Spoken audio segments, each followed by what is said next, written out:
O Ciência Suja tem o selo da Rádio Guarda-Chuva. Jornalismo para quem gosta de ouvir.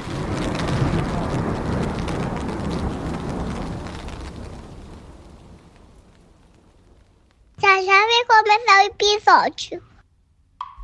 Antes de começar o episódio, eu queria recomendar um podcast que saiu agora há pouco e tá muito bom, gente. É o Tramas Coloniais, e eu recomendo ele especialmente para quem curtiu a nossa temporada sobre colonialismo científico do ano passado. O Tramas Coloniais é sobre o colonialismo na África.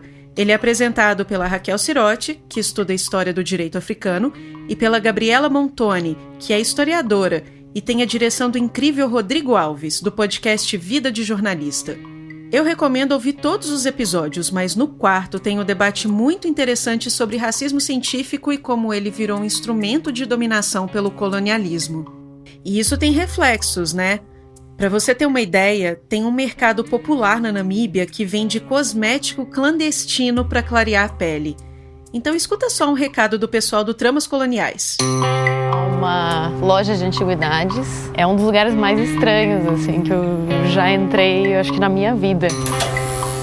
E em cima dessa mesa, no primeiro dia que eu vim, tinha fotos do Hitler, assim, ao lado desses generais. Hoje já tiraram. Ah, não, aqui tem uma ainda, ó. Olha aqui. Esse é o Tramas Coloniais, uma imersão no passado para tentar entender o presente e, quem sabe, projetar o futuro. Em 7 episódios, o nosso olhar se volta para o centro do mapa, a África. Depois ouve lá Tramas Coloniais. E agora bora pro nosso episódio. Boa, Clô. Era pra gente ter gravado essa conversa aqui outro dia, né? Num ambiente bem mais agradável do que esse estúdio. Pois é. Era pra ser uma conversa em família com os nossos bebezinhos. A ideia original era eu e a Clô Pinheiro, a nossa produtora e roteirista que você já conhece, termos batido esse papo num sábado. Ia ser na casa do Pedrão, o Pedro Belo, aqui do time também. A Ana, a companheira dele, estava fazendo um almoço gostoso, a gente iria aproveitar depois da gravação para curtir o resto do sábado juntos. O plano estava montado. Do lado do AP do Pedrão tem uma praça ótima para levar as crianças. No caso, o Martim, o filho da Chloé, que tem quase 1 ano, e a Cecília, minha pequena, que tá com 2. Oi, pessoal, tudo bem? A gente queria que os dois estivessem nessa gravação. E ter esse parquinho ali do lado era perfeito para caso as coisas ficassem caóticas demais e para eles brincarem num ambiente aberto depois também. Até porque era Dia das Crianças. Mas esse episódio deveria chamar Não Dá Pra Fazer Planos com Crianças. O que aconteceu, Theo? Por que a gente não gravou? Olha, minha filha teve uma belíssima diarreia, tadinha. E aí, não rolou, né? E ainda fiquei puto. Xinguei tudo no WhatsApp. Brigou com o Pedro. Briguei com o Pedro, perdão, Pedro. Pais, né? Pais causam. Então lá fomos nós pro estúdio Tiranossom numa terça mesmo, no centro de São Paulo, e sem os nossos filhos. E o Tiranossom é ótimo, valeu Ricardo pela recepção. Só que não é a casa de um amigo, né? Esse episódio aqui é um episódio que tem um lado pessoal nosso, né? Quase uma coisa tipo, somos pais, somos jornalistas e estamos falando sobre ciência suja na primeira infância. Sim, eu acho que pra gente que cobre ciência... E acho que fica muito claro quando você tem um filho como a gente tá vulnerável a cair nesse tipo de solução que as pessoas propõem, né? Porque você se vê numa situação tão desesperadora ali, às vezes com alguns tópicos, né? Que é meio inevitável que alguma oferta sedutora que passa no Instagram, ou que alguém te sugere no WhatsApp, passe pela sua cabeça, né? Tipo, será que não vale a pena fazer isso? Porque uma hora você fica muito desesperado com alguns temas específicos, né? Então é isso. Para fazer esse episódio sobre ciência suja na primeira infância, a gente conversou com alguns especialistas, gente que tem um letramento científico acima da média, e mesmo essa turma cai em pseudociências que fariam o filho delas dormir melhor, mamar mais, chorar menos, ficar menos doente, ter menos dor quando o dente está nascendo. A vulnerabilidade é enorme nessas horas. Ela muitas vezes supera o conhecimento racional. Embora, claro, informação e análise crítica ajudem. A mãe é especialmente vulnerável porque é mais nela que recaem as decisões sobre os filhos. Tem o papo que, assim que o bebê nasce, nasceria também uma mãe 100% preparada, 100% perfeita. É como se estivesse na biologia dela, e não na do pai, saber sempre o que é melhor. Só que imagina a pressão, né? Você tá num mundo que pensa assim, e aí na hora de mamar o seu bebê não pega no peito. ou você tenta fazer ele dormir e ele só berra. É muito impossível você não pensar, tem algo errado comigo ou com a criança e eu preciso buscar um tratamento. Então, essa questão de que a mãe, sabe, já nasce com a mãe, de que a mãe é muito melhor do que o pai para fazer as coisas, é um grande mito que ele foi, historicamente sendo construído e que ele é muito benéfico para algumas pessoas. Essa é a Rossana Soletti. Ela é professora de embriologia da Universidade Federal do Rio Grande do Sul, no campus Litoral. A Rossana tem 2 filhas e um canal bem bacana de divulgação científica nas redes, o Maternidade com Ciência. E tem vários artigos hoje em dia que eles realmente demonstram que isso não é verdade. A Rossana, mesmo sendo uma pesquisadora, chegou a dar homeopatia para uma filha. Um negócio que ela mesma critica e que não tem evidência nenhuma. E quase caiu também na história do colar de âmbar, um tema que a gente vai falar aqui. E isso tem a ver com essa pressão de que a mãe não pode errar e que se o bebê chora ou não dorme direito, é culpa dela.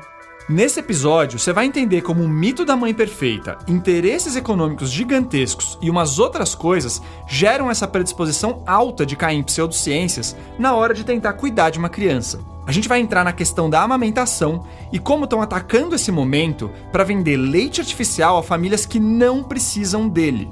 As indústrias que produzem esses produtos alcançam uma receita de 55 bilhões de dólares por ano, segundo uma série do ano passado da revista científica The Lancet. E quanto mais fórmula, menos leite materno. Dados globais mostram que a cada quilo adicional de fórmula consumida por criança ao ano, a taxa de amamentação cai 1,9%. Já outro artigo, esse publicado aqui no Brasil, estima que em países de renda média ou baixa, as vendas dos substitutos de leite materno crescem 10% ao ano. Então o cenário global negativo está se desenhando há décadas. Então é um círculo vicioso, né? Da fórmula, se a criança mama menos na mãe, ou para de mamar, e como mama menos, a mãe produz menos leite, aí dá mais fome e assim por diante, tá? Na outra ponta, surge todo tipo de solução falsa para resolver dificuldades de amamentação. É o caso da frenectomia, uma cirurgia que corta a língua da criança para supostamente melhorar a pega no peito. Mas esse procedimento só devia ser usado, se é que deveria, em casos muito, muito específicos. Do jeito que tem sido vendido, ele quase nunca traz resultados positivos. Nós vamos tocar também nos cursos de sono e nos conflitos de interesse entre as sociedades médicas e a indústria de fórmulas. E em como tentar resolver isso como sociedade, sem ficar exigindo que a mãe se vire nesse mar de interesses ocultos. Eu sou a Meg Rodrigues. Eu sou o Theo Rupreste. E esse é o 2º episódio da 6ª temporada do Ciência Suja, o podcast que mostra que em crimes contra a ciência, as vítimas somos todos nós.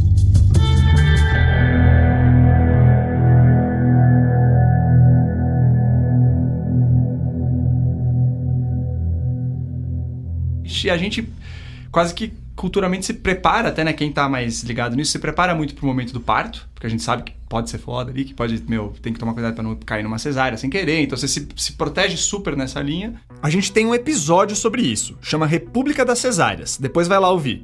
Mas às vezes nasce a criança e você acha que, puta, agora tá tranquilo, agora nasceu, né? E nada, Total. né? É uma hora que estoura tudo na nossa cara, principalmente das mulheres, inclusive. Sim.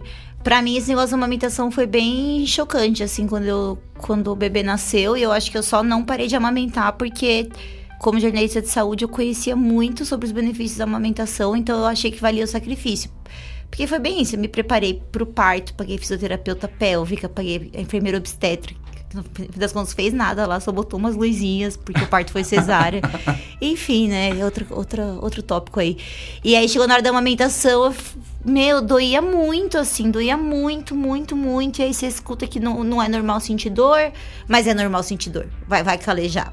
Uhum. Então, é muito comum que eu tenho várias amigas que pararam de amamentar nos primeiros 14 dias, no primeiro mês de vida, justamente porque é muito incômodo, é muito difícil amamentar. É isso, amamentar pode ser um negócio natural no sentido de que mamíferos amamentam, mas quase nunca o bebê encaixa ali no peito sem nenhuma dificuldade, principalmente no começo. As mães precisam de orientação para entender o processo de produção de leite, para posicionar bem a criança, para entender o que fazer e o que não fazer se doer, e esse acompanhamento não deveria ser só na maternidade. Mas na prática, o que acontece é que muitas mães recebem umas instruções relativamente rápidas quando o bebê nasce e aí vão para casa se virar. O pediatra até pode ver toda semana no começo, mas no grosso do tempo ela vai estar ali, com a família dela e um pacotinho no colo. É uma linha muito tênue, né? Porque se cobra da mulher que ela consiga amamentar. Por outro lado, existem 1000 desculpas que os profissionais dão pra você não amamentar. Acho que o que eu mais escuto as mães falando é: meu leite era pouco e o bebê não ganhou peso. O bebê tava ganhando pouco peso no hospital. E é muito comum que entre com a fórmula porque o bebê tá perdendo mais peso do que esperado, ou não tá recuperando o peso esperado. E aí, na apuração desse episódio, a gente descobriu que não precisava ser assim, né? Não precisava. Naquela série de pesquisas do Lancet que a gente citou rapidinho na abertura, está escrito que 44,8% das mulheres introduziram fórmulas para os bebês por uma suposta baixa de produção de leite, ou por ter, entre aspas, leite fraco, um troço que nem existe. Isso é quase metade das mães que compraram esses produtos, e é um engano. Pesquisas mostram que as mães acham que estão produzindo pouco leite quando o bebê chora ou fica muito agitado. Acontece que esses comportamentos são normais. Em média, nas primeiras 6 semanas de vida, uma criança chora ou fica agitada, fica incomodada 2 horas por dia. Olha, eu não sou mãe, mas até 1 hora de choro por dia me parece bastante coisa. Só que é isso, nem 5% das crianças que os pais dizem chorar demais têm algum problema de saúde. E quem tá falando isso, de novo, é aquela série do The Lancet. Claro que os pais podem tentar confortar a criança. O ponto aqui é que o choro, o sono fragmentado e alguma dificuldade de adaptação para amamentar são coisas normais.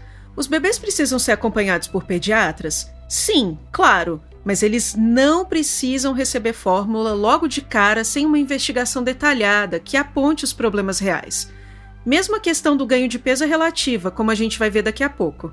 Então, de onde vem essa crença na baixa produção de leite e em outras desculpas que fazem com que, em países de renda baixa e média, só 37% dos bebês sejam amamentados até os 6 meses exclusivamente com leite materno? Essa, aliás, é uma recomendação da Organização Mundial da Saúde, que também fala que, até os 2 anos, ele deve seguir com o aleitamento e com outros alimentos. Comidinha caseira mesmo, sem açúcar. Parte importante da resposta é que tem uma indústria consolidada, com gigantes do tamanho da Nestlé, promovendo as fórmulas por diversas frentes. E isso faz um bom tempo. A primeira fórmula infantil foi patenteada em 1865 pelo químico alemão Justus von Liebig, e já no começo dos anos 1900, o pessoal estava vendendo esses produtos como uma espécie de leite high-tech, algo que era visto como superior mesmo. A partir da metade do século XX, as empresas expandiram sua atuação para países mais pobres. Tem uma matéria do Joio e o Trigo bem interessante que mostra um anúncio de 1977 de um leite em pó da Nestlé com o seguinte slogan: o mais moderno e perfeito leite maternizado. E isso estava no Jornal de Pediatria, um veículo científico para médicos no Brasil. Já já a gente entra nessa ligação da indústria com os profissionais.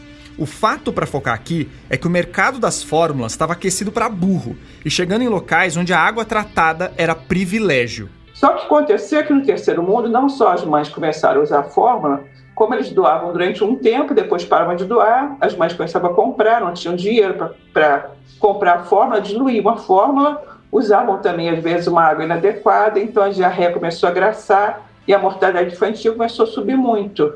Essa é a Maria Inês Couto de Oliveira, coordenadora nacional da IPFAN, a International Baby Food Action Network, que é uma rede global de defesa da amamentação. E esse aumento na mortalidade que a Maria Inês trouxe não foi pequeno não.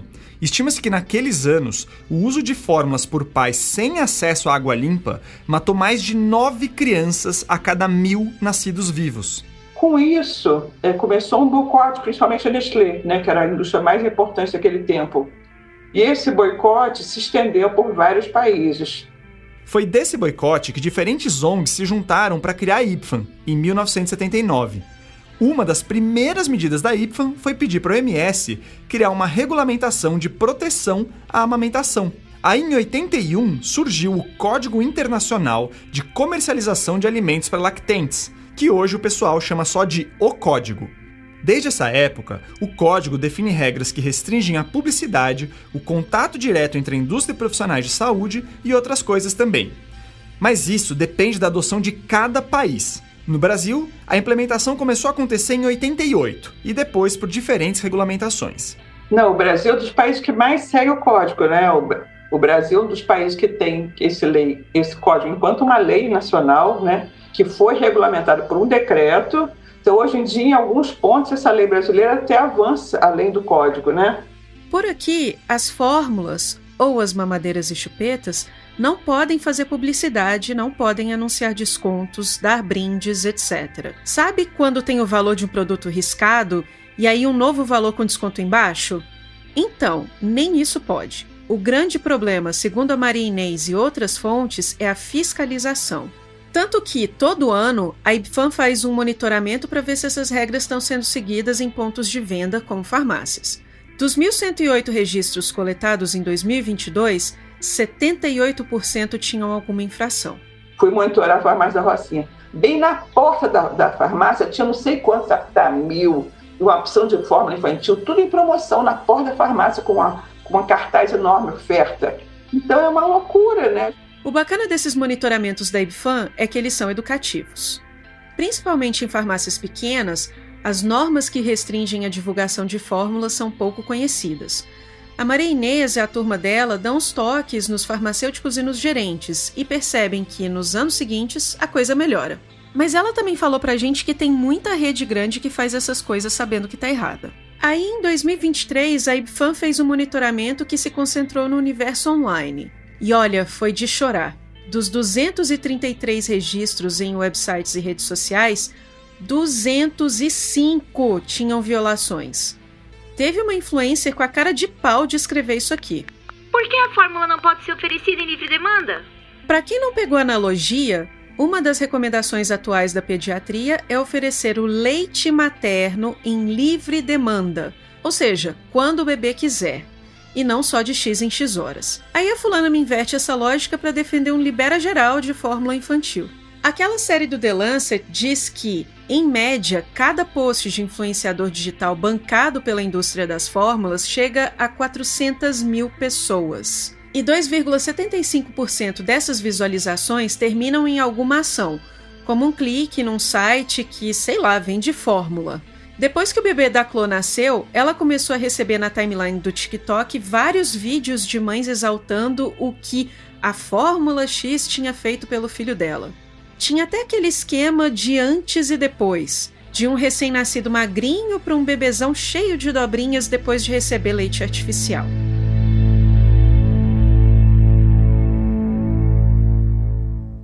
Puxando pelo lado positivo, as regulações que vieram na esteira daquele código do OMS contiveram as bizarrices mais escancaradas. E dá pra saber disso comparando um país com regulação, como o Brasil, com um quase sem, como os Estados Unidos. Lá tem rótulo com bebezinho oriental e óculos sugerindo que a Fórmula X ajuda a aumentar o QI. Tem inclusive fórmula com QI no nome. E eu vou aproveitar a deixa para fazer 2 adendos. O primeiro é que, direto ou indiretamente, alguns desses produtos sugerem que trazem benefícios específicos, como reduzir cólicas e choros, ou aumentar a inteligência. Nada disso, nada tem evidência séria. O segundo ponto é que ainda hoje se pensa na fórmula como um substituto ideal ou quase ideal do leite materno, que no fim alimentaria a criança do mesmo jeito. É nada, é um plano B ou C para casos específicos. Ficando bem no raso aqui, a amamentação evita por ano 800 mil mortes em crianças menores de 5 anos. Ela reduz o risco de infecções, asma, obesidade, diabetes, diarreia e morte súbita. E também afasta até 20 mil mortes por câncer de mama entre as mães. Substituir o leite materno pela fórmula, portanto, aumenta o risco desses problemas. Ah, mas tem um estudo comparativo específico que diz que não tem diferença quase. Então, uma revisão sistemática identificou um risco grande de viés em 80% dos 125 estudos comparativos que foram analisados. Uma das coisas que os autores desse trabalho mais observaram era uma tendência de selecionar dados que favoreciam uma conclusão. Fórmula traz tantos benefícios quanto o leite materno, por exemplo, e descartar os que diziam o contrário. E zero surpresa quando eles observaram que desses 125 estudos, 84% eram patrocinados pela indústria. Adendos feitos, o fato é que a indústria teve que refinar sua estratégia depois da criação do código. Menos marketing direto para as mães e mais lobby. Bom, esse lobby é fortíssimo, né? Inclusive tem pessoas que são parlamentares que também são donos de indústria, também acontece, né? Dono de distribuidora, tem lobby junto ao Ministério também, né? Para que não só as fórmulas, como também produtos ultraprocessados, né? Seja isenção de taxa. Então, o lobby é enorme. E isso é no mundo todo, tá? Tem um caso que a gente achou particularmente bizarro envolvendo a OMS. Em 2018, diplomatas do Equador propuseram implementar resoluções que valorizavam o aleitamento materno e coibiam conflitos de interesse em programas de nutrição. Eis que os Estados Unidos se opuseram à medida e ameaçaram sanções comerciais e a retirada de apoio militar ao Equador. Essas medidas ainda assim foram implementadas, mas com um bom atraso. Mas por que Estados Unidos? Bom, tá aí um dos países sem leis de proteção à amamentação e que historicamente se opõe ao código. Curiosamente, os Estados Unidos também estão entre as nações com lobby mais intenso da indústria. De 2007 a 2018, os 6 maiores produtores de fórmulas gastaram 184 milhões de dólares com esse tipo de ação por lá.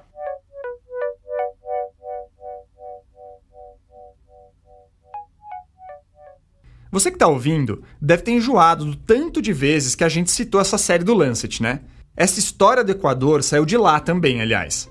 Mas o bacana é que tem um pesquisador brasileiro envolvido em 2 dos 3 artigos desse material. E não é qualquer pesquisador, ele é sem dúvida uma das maiores referências na área do aleitamento materno do mundo e coordenou a primeira edição de uma série de amamentação do Lancet, publicada em 2016. Oi, Theo, eu vou te respondendo uma a uma, tá? Entre hoje e amanhã, que eu tô viajando.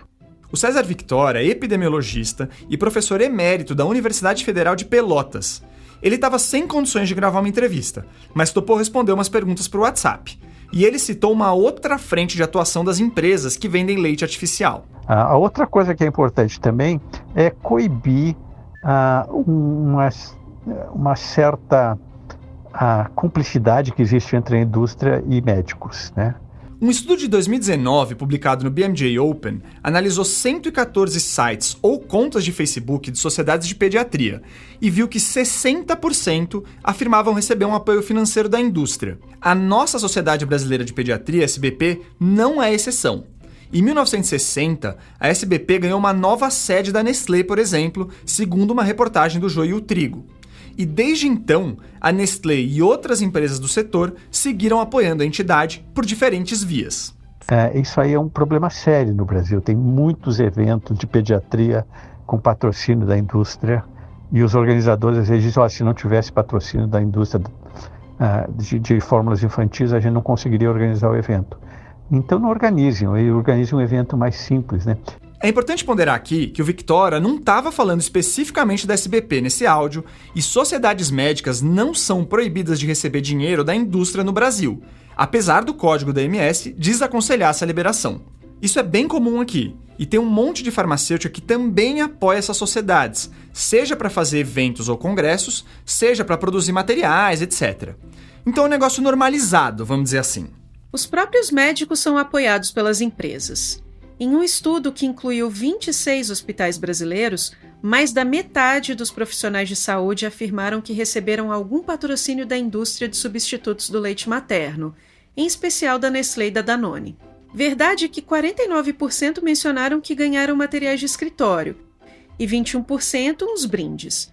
Mas 30% receberam convites para festas, 6% não precisaram pagar inscrições de eventos e 2% ganharam passagens. Mesmo que não conscientemente, mesmo que o médico diga, não, eu vou promover a amamentação, mas se ele vive recebendo brindes e passagens e inscrições para congresso da Nestlé, ele vai ser mais simpático a receitar produtos dessa companhia. Estou falando da Nestlé, mas não é a única. No site da SBP, um dos banners da página principal tem a seguinte chamada: Nutrição pediátrica através de infográficos, vídeos, cursos e muito mais.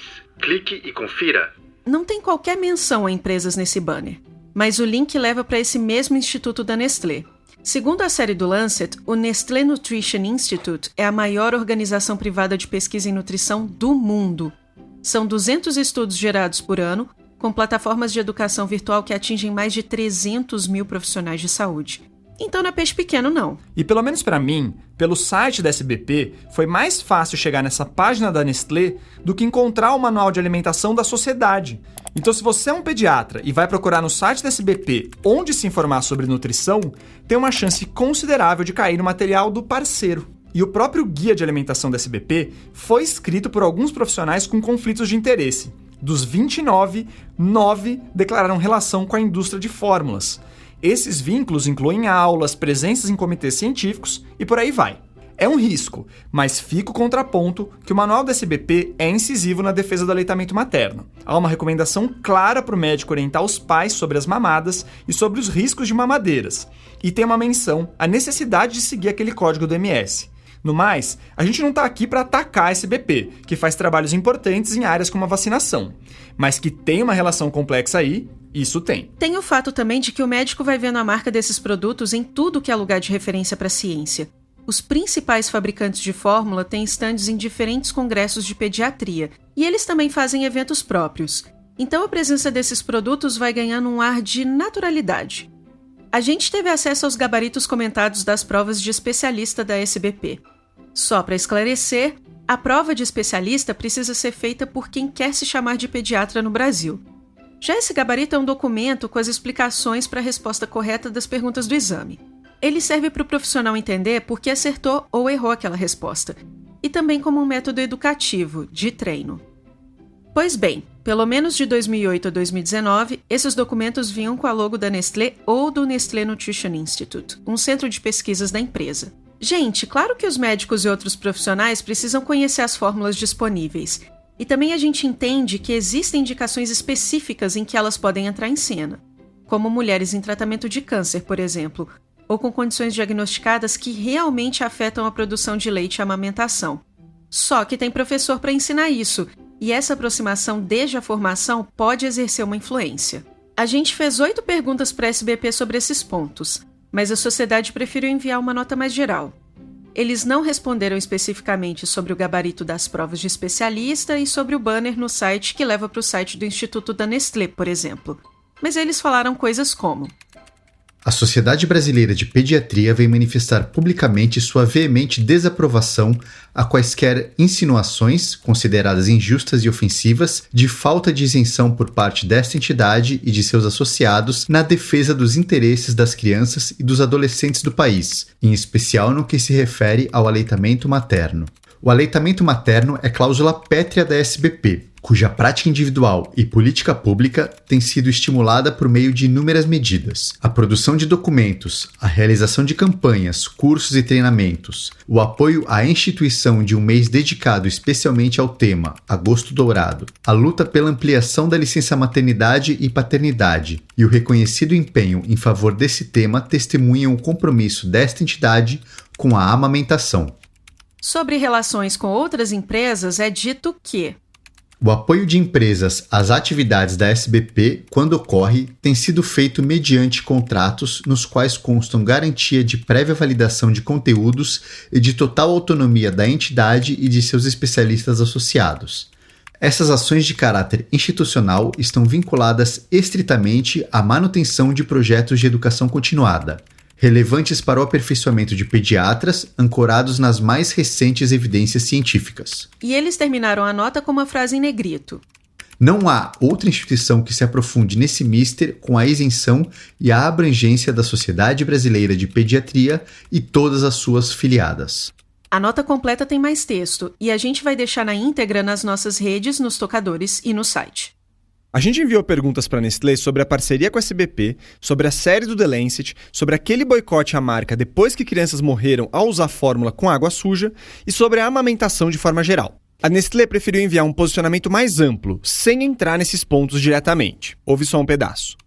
A Nestlé apoia de maneira irrestrita as recomendações da Organização Mundial da Saúde, OMS, que preconizam que o leite materno é a melhor fonte de nutrição e deve ser exclusivo até os 6 meses de idade e continuado, junto com a introdução de alimentos adequados até os 2 anos ou mais. A empresa atua em conformidade com a regulamentação do tema em todos os países em que opera. Sobre a relação com os pediatras, a nota diz: a companhia incentiva a atualização profissional respeitando as premissas legais e éticas inerentes a esta relação e atendendo a todas as regulamentações vigentes.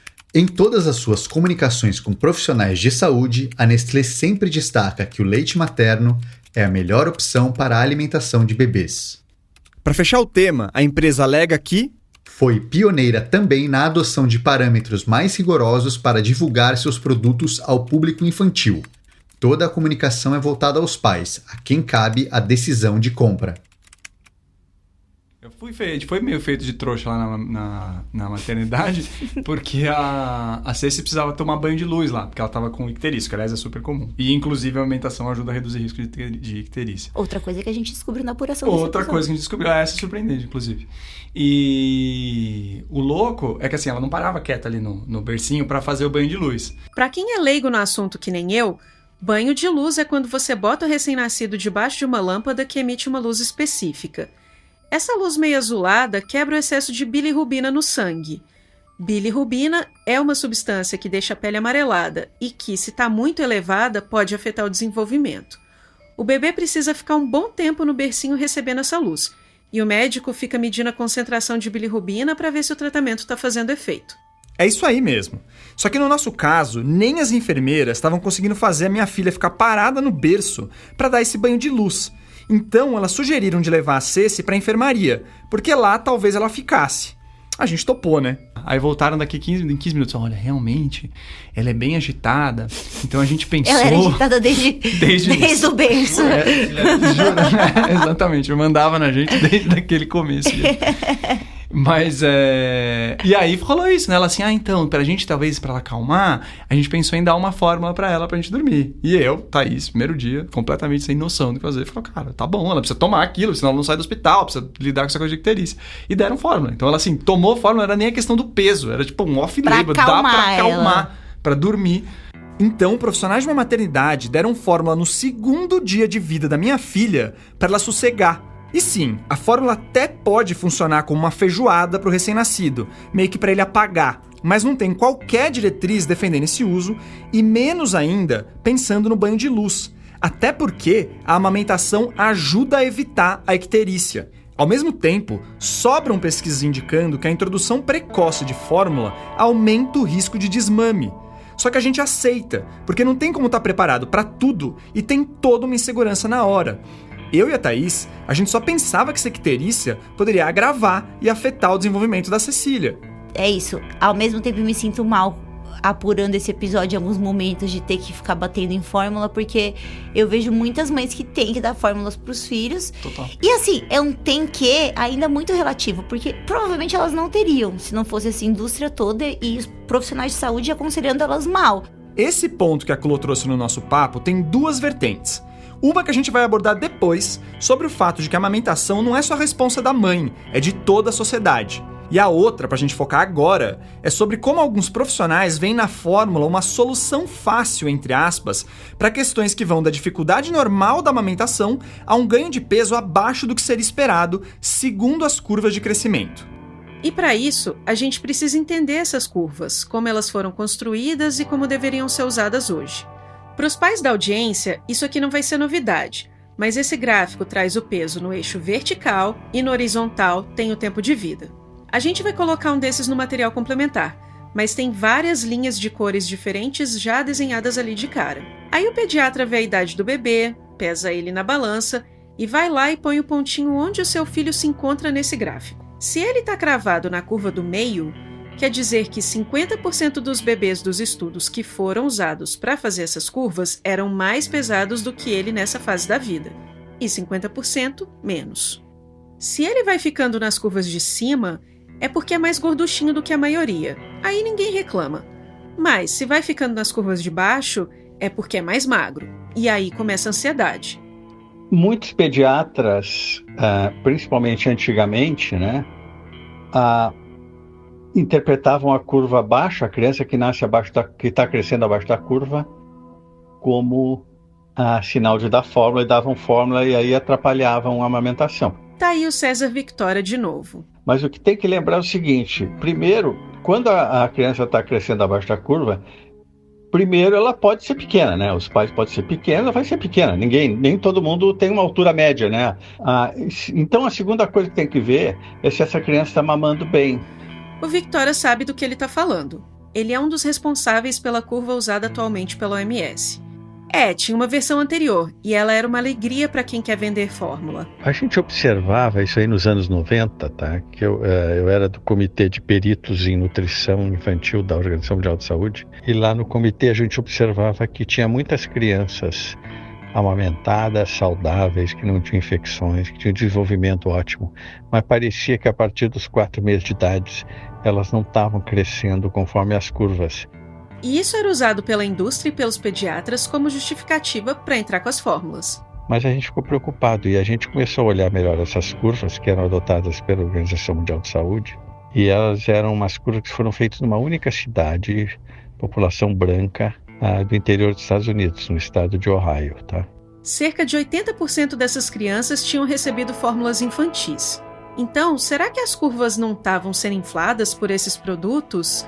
Será que a mediana ali, na verdade, não estava mais para cima do que deveria? Aí o Victoria desenhou um novo estudo com cortes de 6 países de diferentes grupos étnicos. O Brasil estava representado com bebês de Pelotas, onde o Victoria era professor. E eram crianças que foram amamentadas durante a sua vida, tá? Então, era uma curva baseada em crianças amamentadas. Então ficou claro que sim, as curvas anteriores estavam obesas, entre aspas. E isso estava levando a uma prescrição inadequada de fórmulas e a uma ansiedade grande dos pais.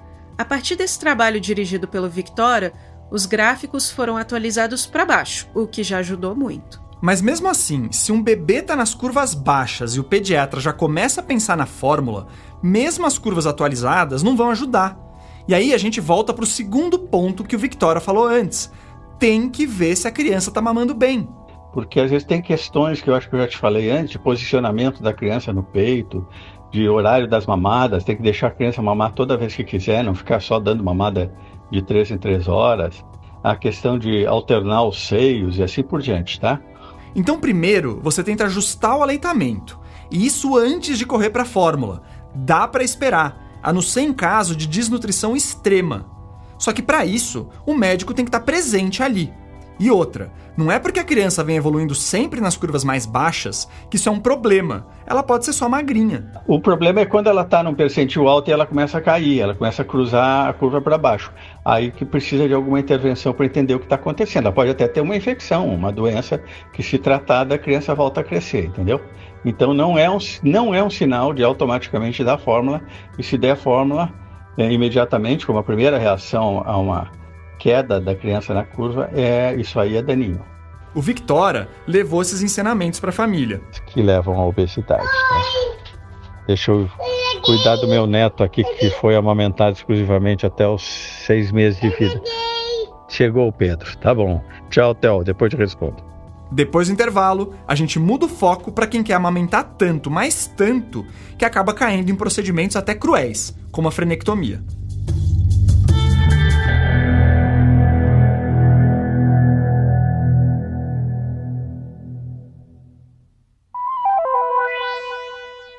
Esse intervalo é para te lembrar que o Ciência Suja tem apoio do Instituto Serrapilheira, que apoia diferentes iniciativas de ciência e de divulgação científica. No site e nas redes sociais deles, dá para ver o tanto de projeto legal que eles ajudam a botar de pé. E a gente também tem um programa de financiamento coletivo que está turbinado agora e dá direito a acesso antecipado a episódios, newsletter quinzenais, brindes. Então vai lá no apoia.se, na Orelo, na Patreon ou no nosso site mesmo, para ver as diferentes categorias de apoio ou até para fazer um pix avulso mesmo. A gente agradece muito, em especial aos ouvintes Alan Camargo, Pedro Canário, Paulo Barbosa, Sandra Ávila, Deolindo Crivellaro, Marina Domingues, Rafael Cancelier e Roberto Brant Campos. O Ciência Suja também faz parte da Rádio Guarda-Chuva, um coletivo de podcasts de jornalismo.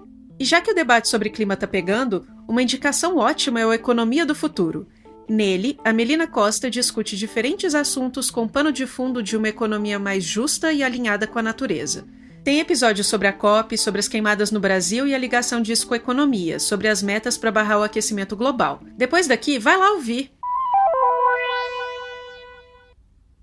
E que é isso, assim, você vê, a gente, né, falou com 2 pessoas e que, assim, o relato, né, quando a gente tava junto, eu lembro, assim, a gente tava acompanhando, fazendo entrevista por Zoom, a gente fica emocionado, eu lembro, eu fui pra trás. Deu vontade assim, de chorar ela falando, sim. Quando ela falou isso, eu lembro muito assim, foi da hora do grito do bebê na hora da frenectomia, que é um corte na língua, né, então assim... Nessa hora, eu e a Clô estávamos falando da frenectomia. Esse é um procedimento que tem ganhado espaço como uma suposta solução para bebês que não conseguem mamar direito porque teriam a língua presa. Você corta mesmo o freio lingual com a alegação de que ele é muito curto. É todo um outro mercado. Se antes a gente estava falando dos fatores que desencorajam a amamentação, agora o foco está nas mulheres que querem muito amamentar, mas sentem dificuldades e ficam vulneráveis a soluções mágicas. O Martim saiu com um diagnóstico, né, na maternidade, já falaram, a língua dele é meio presa, mas por enquanto não precisa fazer nada. Mas eu acho que eu dei sorte, porque o hospital que ele nasceu, o CEPACO, não é publi, mas fica o meu agradecimento, que é um hospital, ele é um hospital muito baseado em evidência em relação a parto humanizado e tudo mais. Então eles são bem pouco intervencionistas. Pois é, em ambientes assim, dificilmente uma técnica como a frenectomia é indicada à torta direito. Mas a verdade é que tem sim profissional disposto a cortar o freio da língua do bebê para tirar uma grana. Eu e a Clô conversamos com 2 mulheres que passaram por isso. Eu posso começar. Meu nome é Juliana Ximenes Coutinho Dias, eu sou advogada no Brasil, atualmente moro em Tampa, na Flórida, nos Estados Unidos. E eu tenho uma filha de 10 meses que foram completados ontem, só uma filha, e fui vítima da frenectomia. Minha filha, né, no caso. A filha da Juliana se chama Mia, e a verdade é que o processo da frenectomia começou antes dela nascer. É que a Juliana queria ser mãe e estudava bastante o assunto, e direto ela via na internet gente falando que a frenectomia poderia ajudar o bebê a mamar melhor. Aí ela engravidou, a Mia nasceu. Isso nos Estados Unidos. Só que a amamentação não estava fácil. E eis que uma profissional da maternidade falou: sua filha não tá mamando direito, porque meu mamilo já tava ficando machucado. Isso quer dizer que ela tem língua presa, isso quer dizer que você não vai conseguir amamentar. Aí essa profissional indicou uma consultora de amamentação, que indicou uma odontopediatra. E aí cheguei na odontopediatra, ela fez uma avaliação de 5 minutos e falou, não, podemos fazer sim.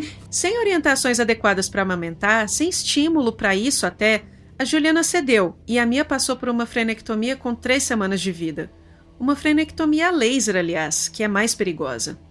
Em todo o ambiente para te envolver. O consultório era cheio de bichinhos, como o Lilian falou. Tinha uma sala com ruído branco para as mães esperarem, para os pais esperarem. Eles recomendam que nenhum dos pais fiquem na sala de cirurgia. Meu marido quis ficar, eu acho que eu tava tão abalada que eu não quis e eu fiquei lá, mas eu escutei o grito da minha filha e eles fazem sem nenhum tipo de anestesia. Foi esse o depoimento que mexeu mais com a Clô e comigo.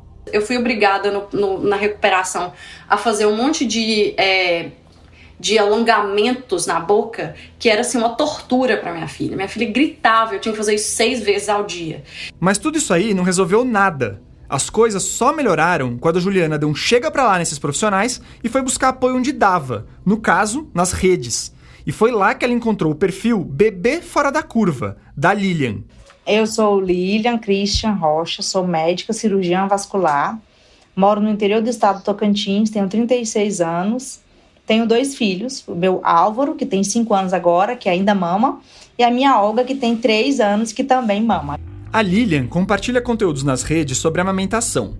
E ela começou esse trabalho depois de ter passado por vários perrengues para amamentar o Álvaro, o filho mais velho dela. Ele era um dos bebês fora da curva, mais magrinho do que o normal.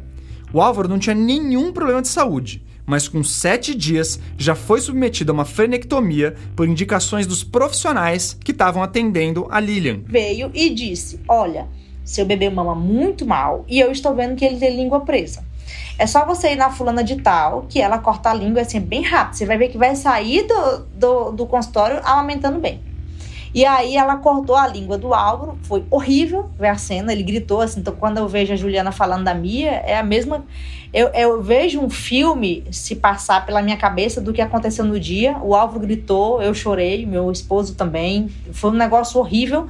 E como isso não resolveu, os médicos ainda pressionaram a Lilian e o Álvaro passou por outro corte na língua aos 2 meses. Crueldade mesmo.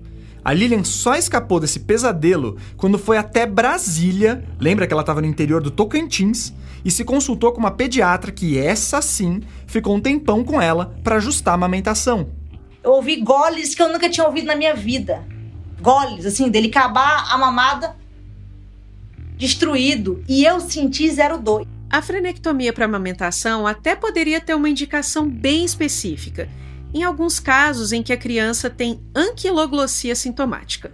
É uma restrição considerável do freio lingual e que precisa ser investigada para ver se ela realmente está atrapalhando a pega no peito de alguma forma.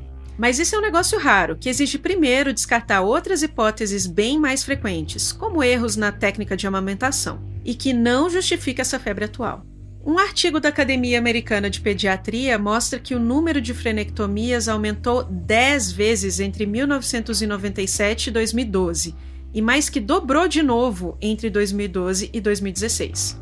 E também afirma que não existem estudos comprovando que a frenectomia aumenta a duração da mamada ou da amamentação, e que aqueles exercícios de reabilitação que a Juliana foi orientada a fazer na filha, aqueles que ela chorava de dor, são contraindicados.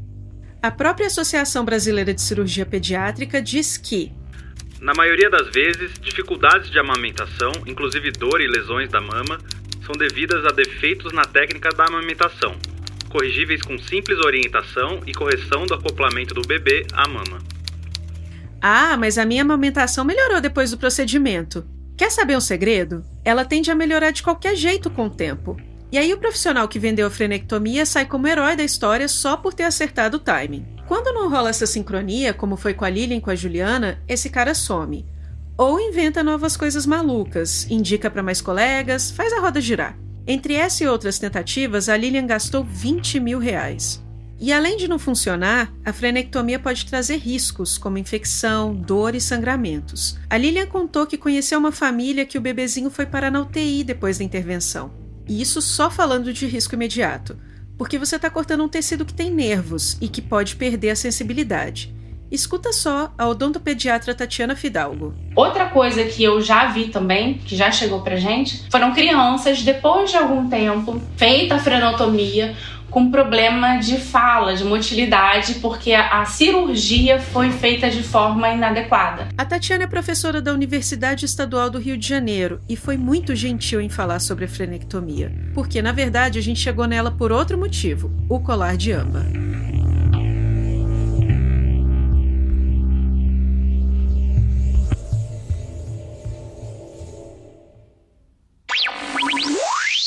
Ele não é um acessório de bebê, não é uma coisa pra ficar bonita, é um colar medicinal. Vocês já ouviram falar nisso? E também tem propriedades que aliviam a dor e reduzem as inflamações. Aí, você tá ouvindo um vídeo sobre esse acessório, que ficou famoso no Brasil há mais de 10 anos, quando a Gisele Bündchen postou uma foto da filha dela usando um desses. Na época, ela era uma bebezinha, né? E o colar de âmbar é até bonitinho mesmo. Ele é cheio de contas com cor de mel. Mas ele é vendido na internet como se tivesse poderes terapêuticos. E um que se destaca é o potencial de aliviar a dor dos primeiros dentes do bebê. Olha, essa fase é complicada mesmo. A criança fica incomodada, não tira a mão da boca, às vezes dá uma piorada no sono. Com a Ceci foi assim, pelo menos. O segredo do âmbar estaria numa substância que ele carrega, o ácido succínico. Isso já é um negócio meio estranho, porque o âmbar é uma resina, e nesse formato seria difícil do ácido passar do colar para a pele. Mas a Tatiana, a odontopediatra que você ouviu agora há pouco, resolveu testar a alegação. Então ela começou colocando só uma solução que simulava o suor humano em umas placas no laboratório, como controle mesmo. Em outras placas, ela pôs essa solução e uma bactéria muito presente na nossa pele e que, detalhe, produz ácido succínico. E aí, em uma terceira batelada de placas, ela colocou o suor artificial, as bactérias e o âmbar. Depois de 7 dias, as placas que só tinham aquela solução que imitava o suor humano não tinham ácido succínico. Beleza, esperado. Mas tanto as placas com bactérias quanto as que tinham bactérias e âmbar apresentavam concentrações equivalentes de ácido succínico. Ou seja, o que está promovendo a liberação de ácido succínico é uma bactéria que o bebê tem na pele, naturalmente, que produz esse ácido succínico independente da presença do âmbar. Tem duas conclusões aí. A mais óbvia é que o âmbar não solta o ácido que o povo usa de justificativa para falar que alivia a dor de dente de bebê.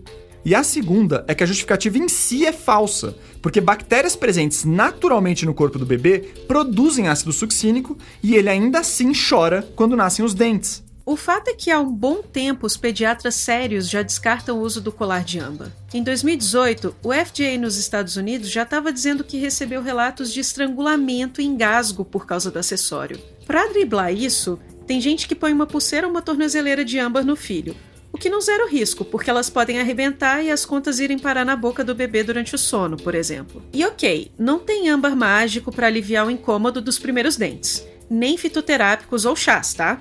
Mas tem jeitos simples, seguros e baratos de dar algum conforto para a criança. A mãe que amamenta, ela pode fazer um peitolé, que é um picolé, né, de leite materno, porque o frio, né, temperaturas mais baixas tendem a promover uma analgesia ali, então pode melhorar aquele incômodo. Se a criança já está na introdução alimentar, frutas geladas ou até um picolé de fruta mesmo, com pouca água e nenhum açúcar, podem ajudar. E ainda assim, gente, a criança vai provavelmente ter umas noites de sono ruins. Até porque bebê pequeno que dorme a noite inteira é exceção.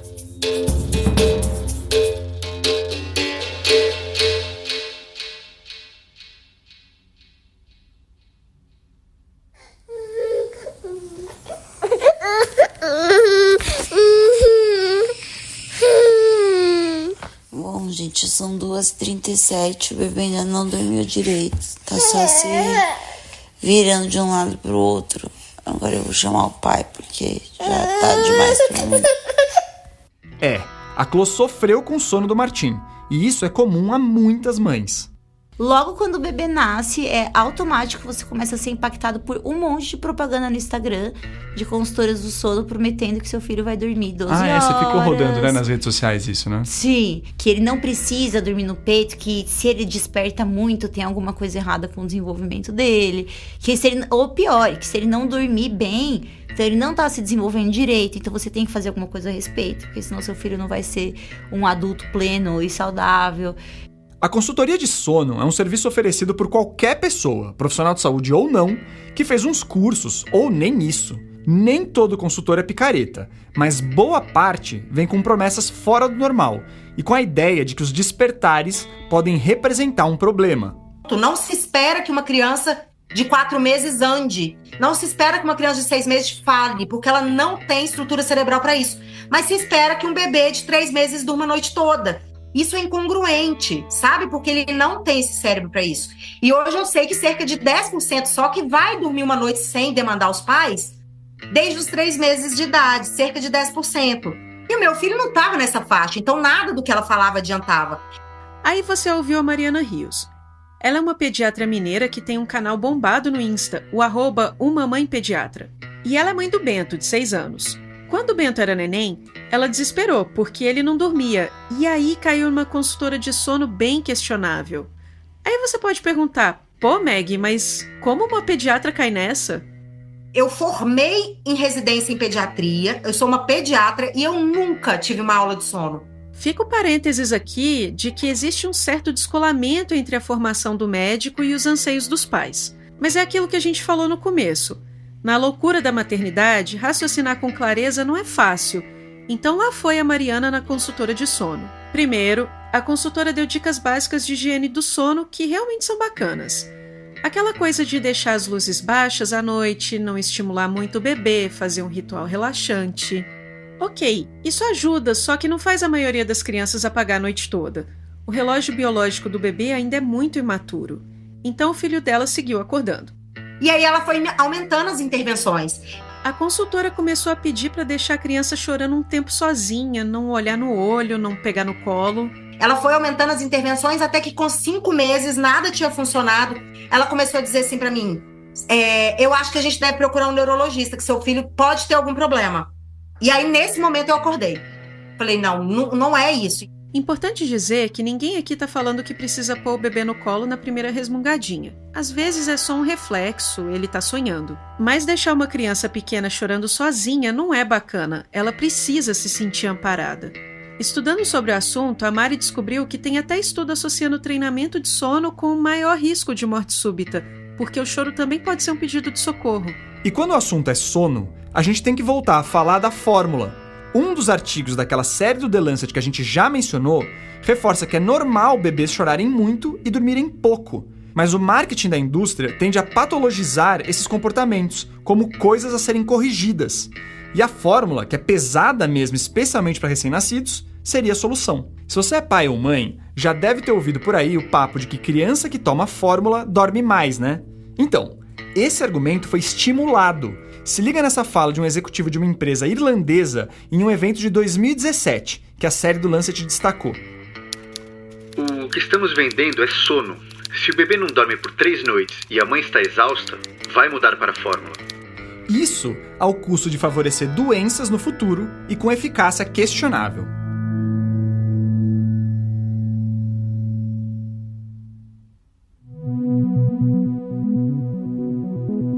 E isso me leva a um protesto que eu ia pedir pra fazer aqui nessa conversa. Me permite uma parte? Moção e análise.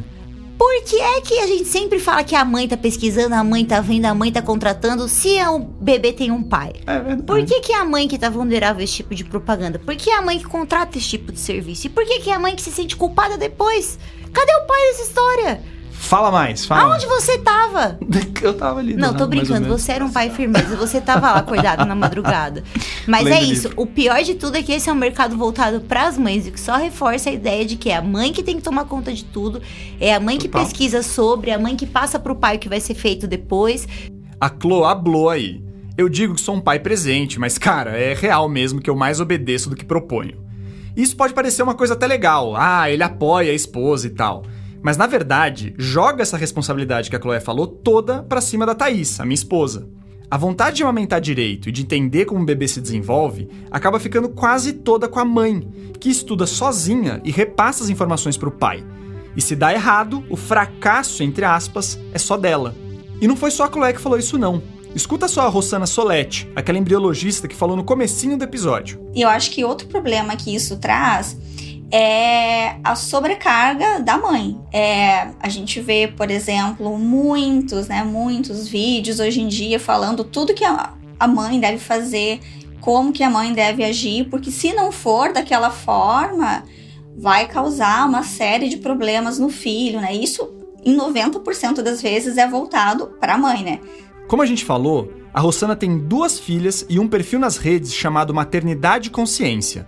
Ela começou esse canal para divulgar informações baseadas em ciência a partir da própria necessidade. Então tem que ter uma gestação perfeita e tem que ter uma maternidade perfeita e seu filho tem que ter um desenvolvimento perfeito, um acompanhamento perfeito. E aí a partir disso é muito mais fácil da gente achar que a gente precisa comprar uma solução para tudo, né? Como vocês falaram.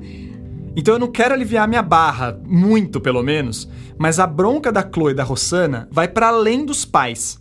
Governantes, chefes, donos de empresa, médicos, profissionais de saúde, familiares, a sociedade como um todo reforça essa pressão. E isso faz a gente voltar para a amamentação e pensar em soluções para melhorar esse momento. Ouve só esse trecho daquela série do Lancet. Barreiras estruturais centrais que minam o ambiente da amamentação incluem desigualdades de gênero, práticas corporativas de marketing e atividades que enfraquecem políticas de proteção à amamentação, mercado de trabalho que não acomoda adequadamente os direitos reprodutivos das mulheres e um sistema de saúde que menospreza a amamentação, incluindo a medicalização da infância. Repara que não tem língua presa, alterações anatômicas, mamilo invertido, sei lá o que mais nessas barreiras. Claro que essas coisas podem atrapalhar, mas o que compromete mesmo o aleitamento no nível populacional são questões coletivas. Então vamos pegar o exemplo da licença maternidade, que depende de leis para ser implementada. Uma revisão de estudos que incluiu países das Américas, da Europa, da Oceania e da Ásia mostrou que mulheres com pelo menos 3 meses de licença maternidade paga têm 50% mais chance de continuar amamentando.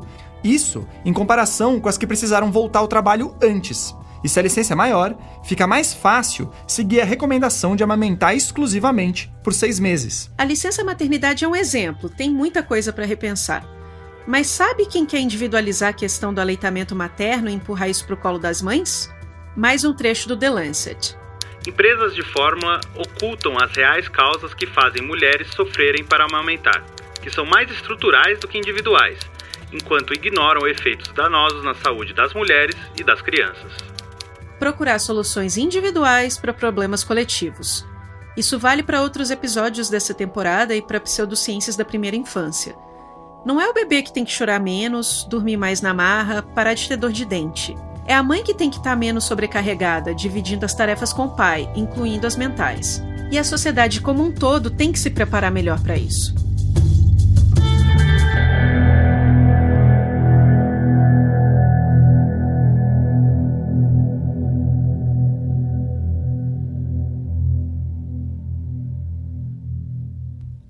Bom, uns recadinhos finais antes da gente terminar de verdade. Primeiro, a gente sabe que tem muitas outras pseudociências que dominam a primeira infância. É homeopatia, camomila para dente, suplemento vitamínico, antibiótico para tosse, enfim. Não ia dar para falar tudo aqui. Então, quem sabe a gente não faz uma parte 2 depois, né? Segundo e mais importante, eu queria aproveitar esse episódio para mandar um abração pro Felipe Barbosa, o editor e um dos criadores do podcast, e um amigo de primeira hora aqui da turma. Ele teve a cara de pau de morar longe da nossa turma, ele saiu de São Paulo e tá em Florianópolis, mas ele compensou isso aumentando as categorias de base do Ciência Suja. Logo mais a Ceci e o Martim da Clô vão ter a companhia da Diana. Às vezes, esse tipo de episódio passa a impressão que a gente tá sozinho contra forças que não estão interessadas no melhor para a próxima geração. Mas você não tá não, meu caro. Eu, o Pedrão, a Clô, a Meg e acho que todos os ouvintes do Ciência Suja estamos aí contigo. Beijo pra você, pra Betina e, claro, pra nossa Diana. Agora sim, créditos.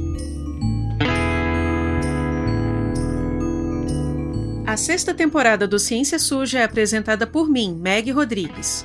E por mim, Theo Ruprecht. A pesquisa, produção e roteiro deste episódio são da Chloé Pinheiro e do Theo Ruprecht. A locução do Theo e a conversa dele com a Chloé foram gravados no estúdio Tiranossom. A edição de som, as trilhas e a mixagem são do Felipe Barbosa.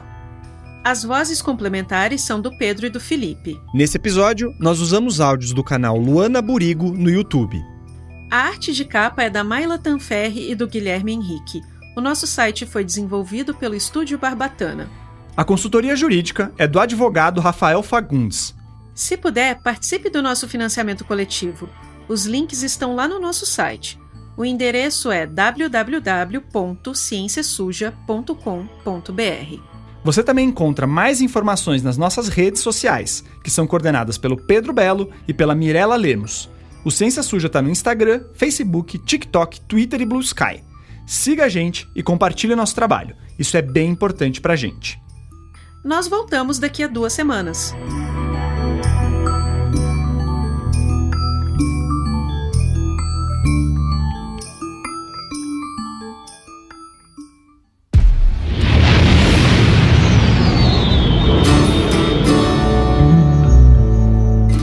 Reportagens.